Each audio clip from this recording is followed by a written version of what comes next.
Hey guys, welcome back to Clownfish TV. This is Kneon. I am here with Geeky Sparkles. Hello. And we're going to talk about Doctor Who and the writers and Disney and the ratings and all of this stuff in a very special episode of Clownfish TV. It's special because we don't usually talk about it. Yeah. Okay, yeah. Woohoo, by the way. Woohoo! Sorry, I missed my woohoo. You missed your woohoo cue. I did. I didn't know. I knew the cue was there, but I wanted to say something first. So, woohoo! Woohoo. So please subscribe for more pop culture news, views, and rants. And Sherry did her woohoo. Woohoo again. No, you don't get two woohoos. You got to pay. That's like 3 or 4 at this point. But anyway, let's get to the point. You got to go to OnlyFans for that. No, he won't let me do OnlyFans. No, anyway. I won't let you do Only. You're not doing OnlyFans. I'll just do OnlyFans where I brush doll hair and say woohoo. Anyway, are you ready? Yeah, let's talk about this. So you sent this over, and we are going to talk about the ratings here after this. But, so as it turns out, because if you know, Disney Plus is putting the new show on their streaming service, right? Yeah. And they're working with the BBC. Well, apparently, because Disney was behind this, they did a payment structure for the writers that doesn't give them residuals. Yeah, so basically Disney is sticking it to the writers of Doctor Who. But are they?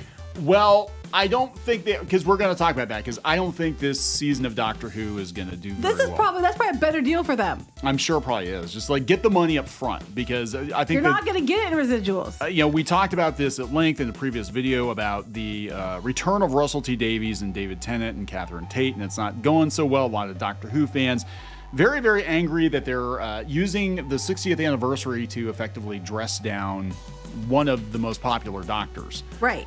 I mean, the only thing that'd be worse is like to drag Tom Baker out and point out all his faults and don't give him ideas. Go stand in the corner, Tom. Now we're taking your jelly babies too. Don't.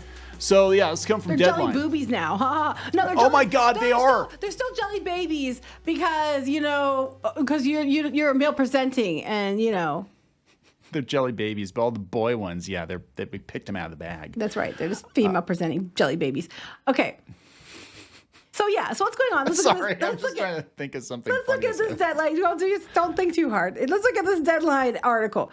So if we go down, they're talking about how it's going to be on Disney Plus, and they came on board as a partner. Okay.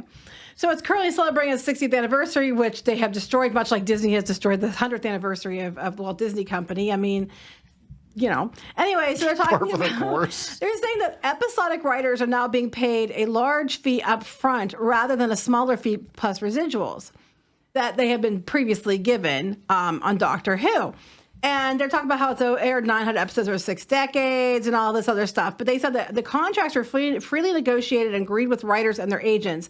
The move comes at a topical time for writers because of the WGA contracts. And they said, but this happened before that. They said the move comes after Disney boarded the series last year as a partner outside the UK and Ireland. Doctor Who writer contract deals were struck prior to the WGA resolution, which came 2 months ago, and residuals were a key sticking point here. All right. And they said Ellie Pierce, General Secretary of the Writers Guild of Great Britain, told Deadline, as a trade union, we take our responsibilities and negotiations very seriously. And this involves being in full possession of the facts or taking up issues with broadcasters, blah, blah, blah, blah, blah. We urge writers who have these contracts to come forward and contact us in confidence so we can look at them properly and move forward from here. Here's the thing. If you got a lump sum up front, you're probably better off. Yeah. Yeah, we're going to talk about that because currently the ratings are not great, and I think they're going to drop off a cliff now that the word is out what they're actually doing with Doctor Who. They're not returning to form, guys. They're basically dragging David Tennant out of retirement to berate him to get you ready for the next Doctor, which is probably going to be 100 times worse than Chibnall's run if the special was any indication. Which I know they're not undoing Chibnall's mistakes. No, that was doubling down on them. That was the biggest red flag to me when he was like, because people thought that he would maybe sidestep it, or if he wasn't going to completely undo it, just be like, yeah, we're never going to reference it again. Then he came out and he's like, oh, it's brilliant, and he's a good friend of mine, and no, we're definitely not going to do that. And then also the Dalek thing, or Davros, they could have just done it and not said anything, make a big deal out of it, but he had to make a big deal out of it. It's like dude keeps tripping on his own feet. Yeah. So they said that the Doctor Who deals are individually negotiated and commercially confidential, so you're not gonna find out. Now he did through Bad Wolf, he did his Dark Materials, which I actually like quite a bit, and I think I've said that before. That they stuck with the books pretty closely. I mean, they race swapped a couple of characters, whatever. No big whoop, right? But Doctor Who, they're definitely going to drag it through the mud. But yeah, let's talk about this because if they're going by watch time, which is really hard, now with Disney Plus to be able to determine, how you pay these people. And they said before that, even in the US, the guild negotiations, it was for just like top shelf shows. They had to hit a certain threshold. Yeah, they were like, they had to be their big shows. Yeah. And Doctor Who in the US might not perform that well. No, anyway, and the thing is, they're like, oh, it did great. It had amazing reviews. Yeah, because everybody thought David Tennant and Catherine Tate were coming back, and they were very excited. After this episode, I fully expect it to drop significantly. A lot of people tuned in and turned it off. There are a lot of people who like it, and you know what? Look, if you like it, you are allowed to like it. That is completely cool. If you like something, you are more than we're happy that you get to be happy. Okay.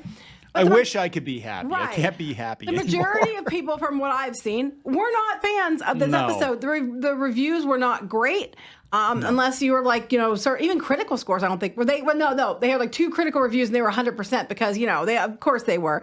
But people just in general audiences, general Doctor Who fans were not impressed with this, and they felt that even the parts that were good were overshadowed by the preachiness of the episode. So you're not moving yourself past what you did the last season.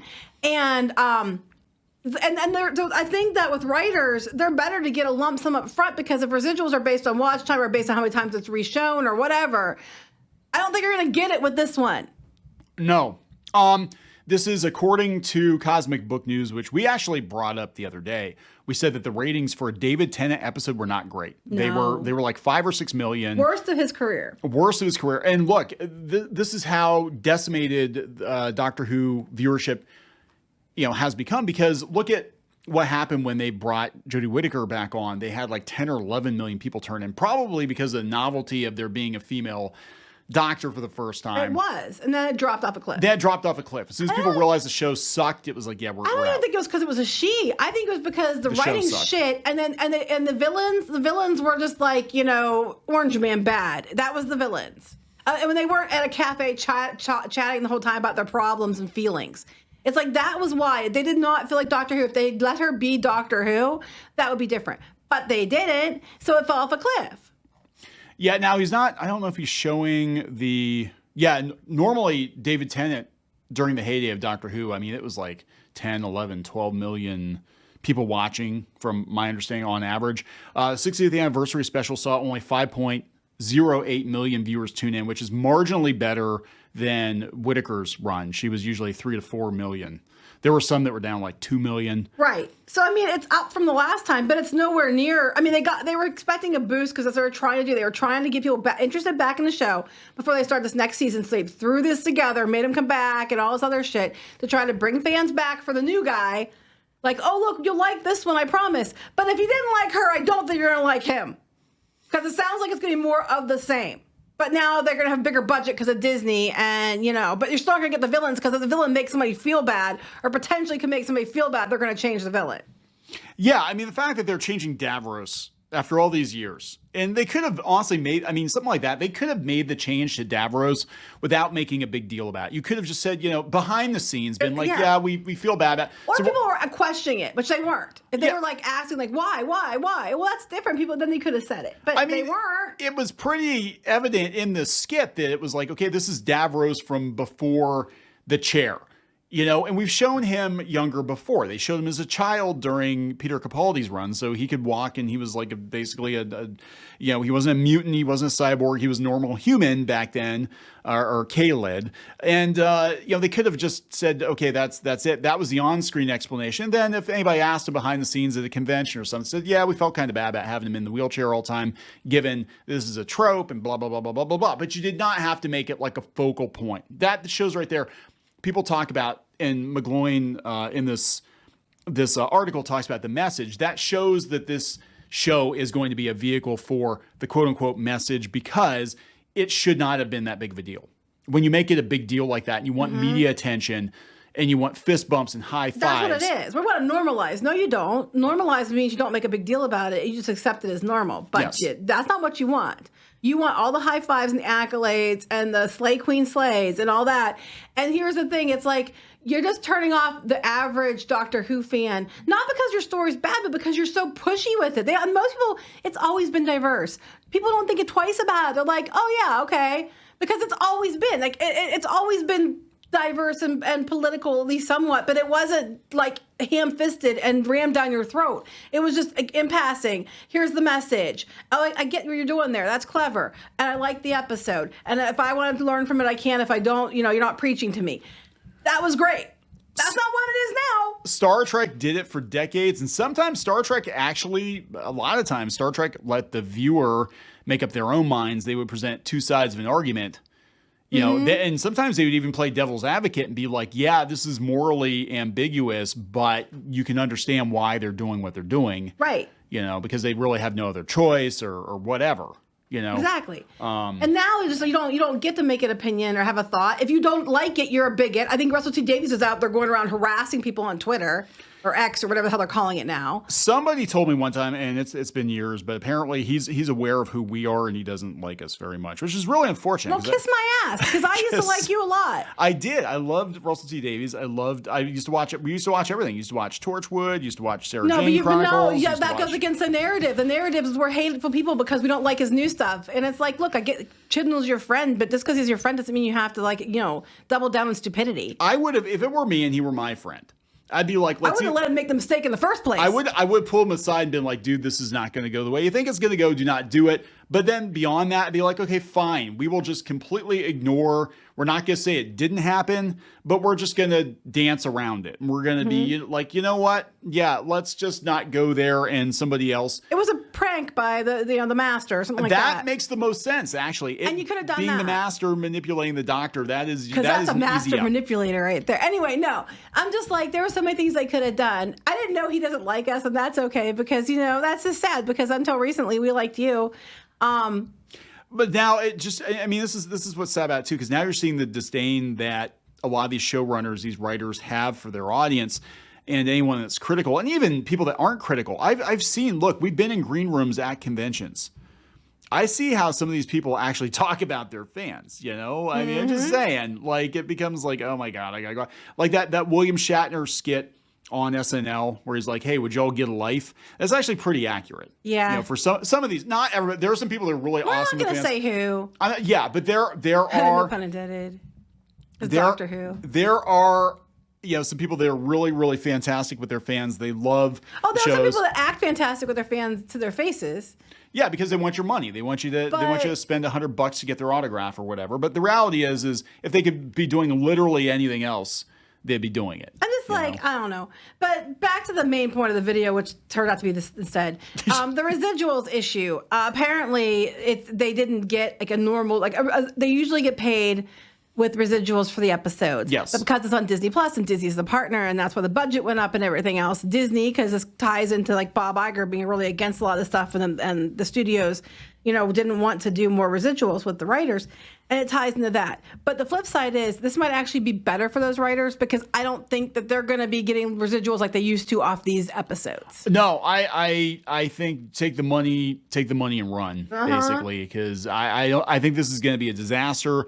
I mean, unless something drastic changes for the better, between this special and Ncuti Gatwa's Doctor, I think the viewership is going to drop off. In fact, They said the viewership fluctuated throughout the course of the episode. It started out like 6 million, and then it dropped down to 5. And I'm thinking people tuned out after it became apparent that this was more of Chibnall's crap. Now they just dragged out David Tennant, and they're wearing the David Tennant suit. I mean, to try to get people back. If it keeps dropping and it keeps going the way it is, a lot of these writers might not have work after this anyway. But that's true. I just, I'm sorry.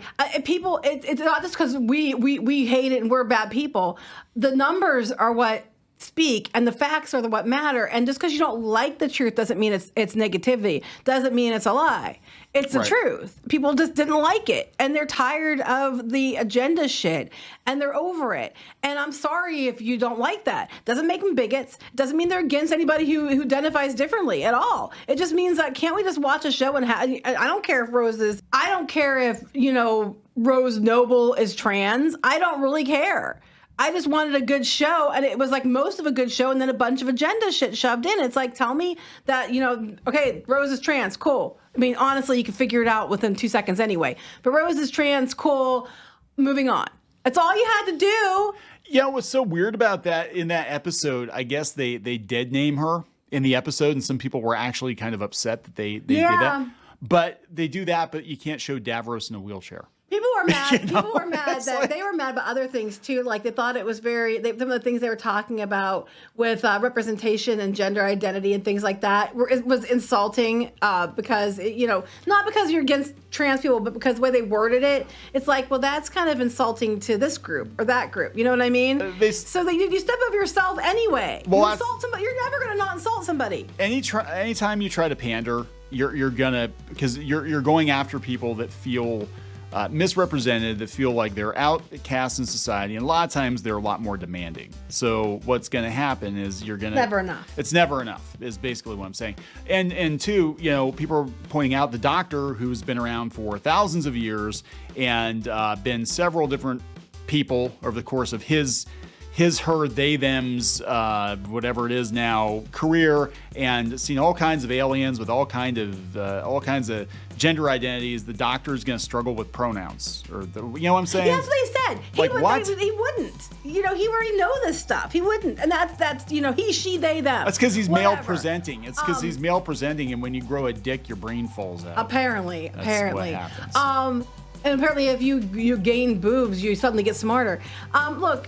We're going to wrap this up here in a second. But, if Davies really doesn't like us, that's sad. Dude, wish you the best. Think this stuff shit. Sorry. I think it was, if you hadn't gone too hard in the paint, if you really legitimately wanted to normalize things, you would have just done what you always did. Present these characters the way you always have, which was awesome. And then moved on. But you can hate us all you want. It doesn't make it truth any less truthful. And that's sad because we always liked you until you decided to be a dumbass. So... Have a good day, I guess. Have a good day. We're going to wrap it up. Yes. Right? Please subscribe for more pop culture news, views, and rants, guys. We'll talk later. Bye.